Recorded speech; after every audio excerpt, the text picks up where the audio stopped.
umuneke ufasha mu gukora neza k'ubwonko ndetse no kugabanya umuvuduko w'amaraso ukabije.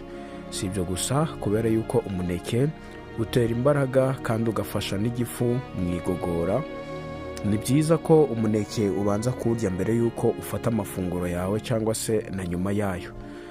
Umuneke kandi ugabanya agahinda, dore yuko ukungahaye nanone kandi ukaba wiganjemo umusemburo wa tryptophan ufasha kugabanya ibimenyetso by'agahinda gakabije, depression. Umuneke kandi ufasha amagufa, yongera ubukana bw'amagufa kandi ukungahaye kuri vitamini ya A ikomeza amaraso.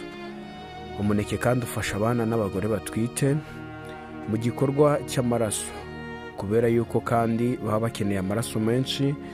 Nanone kandi umuneke ufasha blood circulation, ndavuga gusirikira kw'amaraso mu mubiri. Umuneke nanone ugabanya ibiro. Ni imbuto nziza ku bantu bashaka kugabanya ibiro kuko ifasha mu gushongesha ibinure. Umuneke rero ufite akamaro kenshi cyane mu mubiri.